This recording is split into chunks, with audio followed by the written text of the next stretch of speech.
नमस्कृताय मित्रों, संस्कृत विशेषज्ञ YouTube channel पर आपका स्वागत है। इस वीडियो में आप बाणभट्ट की कादंबरी के अंतर्गत शुकनासोपदेश का वाचन, शब्दार्थ और अर्थ, व्याकरणात्मक टिप्पणी जानेंगे। पिछले सभी वीडियोस के प्लेलिस्ट में हैं। प्लेलिस्ट का लिंक आपको ऊपर आई बटन पर, नीचे डिस्क्रिप्शन में तथा वीडियो के अंत में मिल जाएगा। यदि आपने अभी तक चैनल को सब्सक्राइब नहीं किया है तो शीघ्र ही कर लें और बेल आइकन ऑल पर करना ना भूलें। चलिए शुरू करते हैं। पिछले वीडियो में आपने देखा राजा की जो विशेषताएं थी वो क्या क्या थी। आगे उसी संदर्भ में बताते हैं। आत्मविडम्बनाम चानुजीविना जनीन क्रियमाणाम अभिनंदन्ति मनसा देवता अध्यारोपण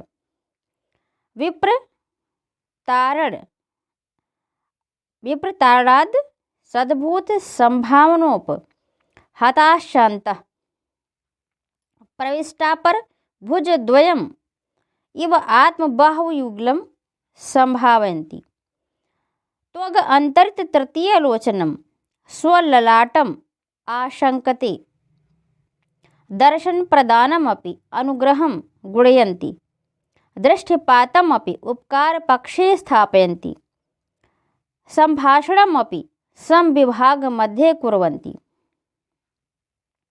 अनुजीविना जनेन सेवकों के द्वारा, अनुजीवती अनुजीवी, तेन अनुपसर्ग जीव धातु इन प्रत्यय लगा है। क्रियमाणाम की जाती हुई, क्रि शानच कर्म के अर्थ में, और आत्मविडम्बनाम अपनी नकल को, और अभिनंदन्ति पसंद करते हैं तो उससे उस सेवक पर प्रसन्न होते हैं। मनसा यानी मन ही मन, देवता अध्यारोपण विप्रतारणात् देवता के अध्यारोपण में धोखे से में पड़ने के कारण, देवतायाः अध्यारोपणम देवता अध्यारोपणम तदेव विप्रतारणम देवताध्यारोपण विप्रतारणम तस्मात्, और असंभूत संभावनोपहताः च अविद्यमान की संभावना करने से मूर्खता में पड़े हुए, जो देवत्व उनमें नहीं है उसे अपने में समझ लेने के कारण जिनकी मति मारी गई है। सतीभूता इति सद्भूता, न सद्भूता असद्भूता, और असद्भूता च संभावना असद्भूत संभावना तया उपहता है। अंतः प्रविष्टा पर भुजद्वय इव, अंतः प्रविष्टा पर भुजद्वयमिव, मानो उनके भीतर दो भुजाएं प्रविष्ट हों। तो अपनी बाहुओं के भीतर प्रविष्ट दो भुजाओं और भुजाओं की संभावना करते हुए, भुजयोः द्वयम् भुजद्वयम्, ये होगा भुजद्वयम्, अंतः प्रविष्टम अपरम भुजद्वयम् यस्मिन् तथा भूतम, ये बाहुयुगलम का विशेषण है। आत्म बाहुयुगलम संभावयन्ति, अपनी दोनों भुजाओं के विषय में संभावना कर लेते हैं कि उनके भीतर और दो भुजाएं प्रविष्ट हैं और वे जो है विष्णु के ही रूप हैं, अर्थात वो चार जो है अपने को चतुर्भुज मानने लगते हैं, भगवान विष्णु की तरह जो है चतुर्भुज मानने लगते हैं।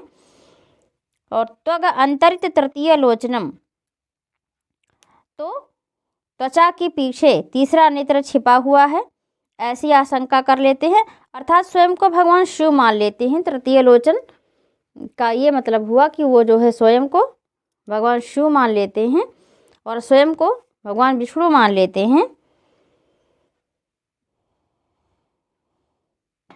ऐसी जो है संभावना करते हैं।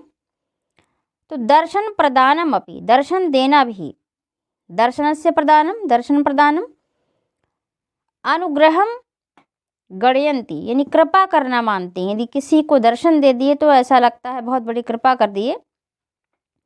दृष्टिपातम अपि, किसी पर दृष्टि डालना भी, दृष्टेह पातः दृष्टिपातः तम, तो ये पाता शब्द जो आया पत और घय प्रत्यय में लगा। उपकार पक्षे स्थापयन्ति, उपकार के वर्ग में रखते हैं, तो दृष्टि डालने को जो है ऐसा मानते हैं जैसे वो कहीं उपकार कर दिए। स्थापयन्ति, स्था ऋच लट लकार प्रथम पुरुष बहुवचन उपकार पक्षे उपक्रिया और घय। संभाषणम अपि, ये ड़ा शब्द केवल है संभाषणम अपि, यानी वार्तालाप कर लेना भी। सम उपसर्ग है, भास धातु लुट प्रत्यय है। सम विभाग मध्य कुर्वन्ति, धन का भाग देने के कार्य में जोड़ते हैं। ऐसा समझते हैं जैसे धन का हिस्सा दे दिया हो, कोई बड़ा पुरस्कार दे दिया हो। तो देख लेते हैं इसका हिंदी भावार्थ। सेवकों द्वारा अपनी नकल किए जाने पर प्रसन्न होते हैं।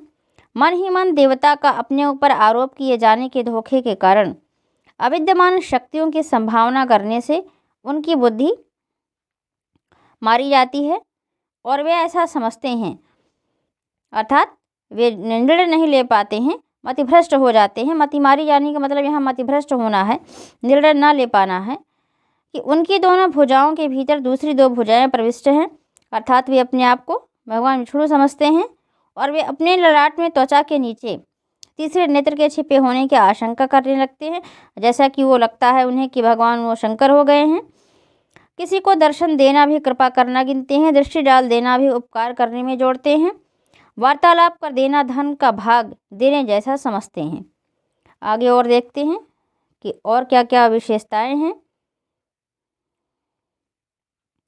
आज्ञामपि वर प्रदानम मन्यन्ते, स्पर्शमपि पावनम आकलयन्ति, मिथ्या महात्म्य गर्व निर्भराश्च न प्रणमन्ति देवताभ्यः, न पूजयन्ति द्विजातीन्, न मानयन्ति मान्यान्, न अर्चन्ति अर्चनीयान्, न अभिवादयन्ति अभिवादान् आर्हान्, और न अभिउत्तिष्ठन्ति गुरून्, और अनर्थ कायासान्तरितो अपि भोग सुखमिति उपहसन्ति, विद्योज्जनम जरा वैक्लव्य प्रलपितमिति पश्यन्ति वृद्धोपदेशम। यह भी इम्पोर्टेंट पैराग्राफ है।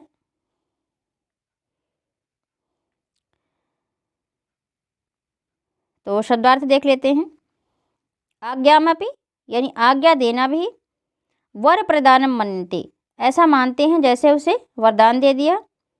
वरस्य प्रदानम वर प्रदानम, स्पर्शमपि किसी को छू लेना भी, पावनम आकलयन्ति पवित्र कर देना मानते हैं, ऐसा मानते हैं जैसे पवित्र कर दिया। और स्पर्श और घय, स्पर्श शब्द जो आया, स्पर्श जो है धातु में घय प्रत्यय लगाकर बना। मिथ्या महात्म्य गर्व निर्भराश्च, अपनी मिथ्या महत्ता के कारण अहंकार में चूर होकर, महान आत्मा यस्य सह महात्मा तस्य भावः महात्म्यम्, महात्मन से प्रत्यय लगा, मिथ्या महात्म्यम तस्य गर्वः, मिथ्या महात्म्य गर्वः तेन निर्भराः, न प्रणमन्ति देवताभ्यः, देवों को प्रणाम नहीं करते, न पूजयन्ति द्विजातीन्, ब्राह्मणों की पूजा नहीं करते, द्वे जातीय शान्ति, द्विजातयः तान्, यहाँ ब्राह्मण से ही तात्पर्य है। यद्यपि द्विजाति में 3 उच्च वर्ण माने गए हैं। न मानयन्ति मान्यान्, आदरणीय जनों का आदर नहीं करते, मानयितुम योग्यः मान्याः, मान में जो है ऋत प्रत्यय लगा। न अर्चयन्ति अर्चनीयान्, पूजा सत्कार करने योग्य लोगों का सत्कार नहीं करते। अर्चयितुम योग्यः अर्चनीयाः तान्, अर्च और अनियर। न अभिवादयन्ति अभिवादान आर्हान्, अभिवादन के योग्य लोगों का अभिवादन नहीं करते। अभिवादन से अर्हान अभिवादनार्हान। न अभिउत्तिष्ठन्ति गुरून्, गुरुजनों के आगमन पर उनके स्वागत सम्मान में उठते नहीं। अनर्थक आयास अंतरित उपभोग सुखमिति, निष्प्रयोजन कार्यों पर परिश्रम में उपभोग सुख को गंवा दिया ऐसा कहकर। न अर्थः तस्य यस्य तथा भूतः आयासः अनर्थक आयासः, तेन अंतरितम उपभोगस्य सुखम यस्य तथा भूतम। तात्पर्य है कि ये भोग परायण राजा धर्माचरण, यज्ञ, अध्ययन, अध्यापन आदि करने वाले विद्वानों की यह कहकर हंसी उड़ाते हैं कि व्यर्थ के कार्यों में इन्होंने भोग के अवसर खो दिए। उपहसन्ति, उपहास करते हैं, हंसी उड़ाते हैं। जरा वैकल्प्य प्रलपितमिति पश्यन्ति वृद्धोपदेशम, वृद्ध जनों के ही कार्य उपदेश को वृद्धावस्था की वैकल्प्य या दुर्बलता के कारण प्रलाप के रूप में देखते हैं। विकलस्य भावः वैकल्प्यम, जर्या वैकल्प्यम, जरा वैकल्प्यम।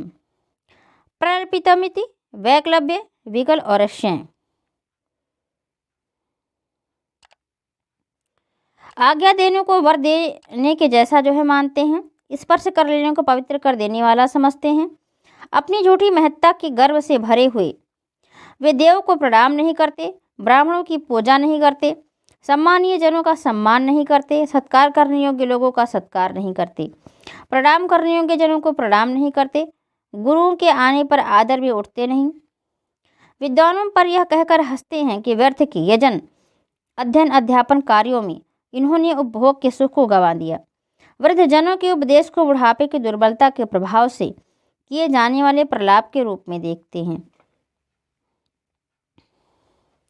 आत्म प्रज्ञा परिभव इति असूयन्ति सचोपदेशाय कुप्यन्ति हितवादिनी सर्वथा तम अभिनंदन्ति तम आलपन्ति तम पार्श्वे कुर्वन्ति तम संवर्धयन्ति तेन सह सुखम अवतिष्ठन्ते तस्मै ददति तम मित्रताम उपजनन्ति तस्य वचनं शृण्वन्ति तत्र वर्षन्ति तम बहुमन्यन्ते तम आप्त ताम आपादयन्ति यो अहर्निशम अनवरत उपरचितांजलि अधिदैवतमेव विगतानि कर्तव्यः स्तौति यो वा महात्म्यं उद्भावयति।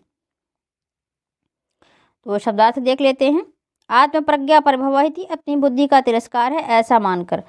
आत्मनः प्रज्ञा, आत्म प्रज्ञा और तस्य परिभवः, तो परिभू अप सचिवोपदेशाय असूयन्ति, सचिवों के समझाने पर उनसे चिढ़ जाते हैं, जलते हैं। सचिव जो मंत्रीगण होते हैं उनके जो है समझाने पर चिढ़ जाते हैं। सचिवानाम उपदेशः सचिवोपदेशः तस्मै, असूया के नाम धातु लट्लकार, हितवादिनी कुप्यन्ति, हित वचन बोलने वाले पर कुपित होते हैं। हितम वदति इति हितवादी तस्मै, हितवद इन प्रत्यय, सर्वथा सभी प्रकार से। तम अभिनंदन्ति, उसी का अभिवादन करते हैं या आने पर प्रसन्न होते हैं। तम आलपन्ति, उसी से बातें करते हैं। तम पार्श्वे कुर्वन्ति, उसे ही अपने पास रखते हैं। तम संवर्धयन्ति, उसी को प्रोत्साहन देते हैं, आगे बढ़ाते हैं। तेन सह सुखम अवतिष्ठन्ते, उसी के साथ सुखपूर्वक रहते हैं या उसी के साथ सुख का अनुभव करते हैं रहने में। तस्मै ददति, उसे ही देते हैं। तम मित्रताम उपजनयन्ति, उसी से मित्रता बनाए रखते हैं। तस्य वचनम शृण्वन्ति, उसी की बातें सुनते हैं। तत्र वर्षन्ति, उस पर धन की वर्षा करते हैं। तम बहुमन्यन्ते, उसी को महत्व देते हैं। तम आप्तताम आपादयन्ति, उसे ही विश्वास पात्र बना लेते हैं। आप्तस्य भावः आप्तता ताम, और आपादयन्ति आ पद ऋच और लट्लकार, तो जो यह जो और अहर्निशम दिन रात, अहश्च निशाच अहर्निशे, तयोः समाहारः अहर्निशम द्वंद्व समास। अनवर्तम निरंतर, न अवर्तम यथा स्यात्। उपरिचितांजलि है, अंजलि बांधे हुए, हाथ जोड़े हुए। उपरिचितः अंजलि एनशः अधिदेवतम एवं देवता के समान। विगतानि कर्तव्यः, अन्य कार्यों को छोड़े हुए। विगतानि अन्यानि कर्तव्यानि यस्य सः, स्तौति स्तुति करता रहता है। जो वह महात्म्यम उद्भावयति, या जो उनकी महत्ता को बताता रहता है। अनेक प्रकार के शब्द जाल बनाकर उनकी महत्ता का बखान करता रहता है। महात्मनः भावः महात्म्यम, महात्मन शय प्रत्यय, उद्भावयन्ति उद्भूरि से ललकार। अब भावार्थ देख लेते हैं। अर्थ या अनुवाद भी आप इसको कह सकते हैं। अपनी बुद्धि का निरादर समझकर सचिवों का जो उपदेश है उस पर कुढ़ते हैं। हितकारी वचन बोलने वाले पर कोप करते हैं, क्रोधित होते हैं। तो सभी प्रकार से उसी का अभिनंदन करते हैं, उसी से बातें करते हैं, उसे ही अपने पास रखते हैं, उसे ही आगे बढ़ाते हैं, उसी के साथ सुखपूर्वक रहते हैं, उसे ही देते हैं, उसी से मित्रता रखते हैं, उसी की बातें सुनते हैं, उस पर धन की वर्षा करते हैं, उसे ही महत्व देते हैं और उसे ही अपना विश्वास बना लेते हैं, विश्वास पात्र बनाते हैं। जो दिन रात निरंतर हाथ जोड़े हुए उन्हें देवता के समान प्रदर्शित करते हुए अन्य कार्यों को छोड़कर उन्हीं की स्तुति करता रहता है या उनकी महत्ता का बखान करता रहता है। तो राजा की महत्ता का इस तरह का जो करता है, ये भी पैराग्राफ बहुत ही इम्पोर्टेंट है। और कि किसे वो करते हैं। तो आगे फिर अगले वीडियोज़ में, इस वीडियो में बस इतना ही। वीडियोज़ के अपडेट जानने के लिए आप हमें सोशल मीडिया पर भी फॉलो कर सकते हैं। सभी के लिंक नीचे डिस्क्रिप्शन में दिए गए हैं। टेलीग्राम पर आपको स्टडी मटेरियल मिलते रहेंगे, अतः आप टेलीग्राम को ज्वाइन अवश्य करें। लिंक नीचे डिस्क्रिप्शन में दिया गया है। यूट्यूब पर जल्द से जल्द 1K सब्सक्राइबर पूरा करें और आगे किस टॉपिक पर वीडियो बनाना है कमेंट बॉक्स में ज़रूर बताएं। Thanks for watching.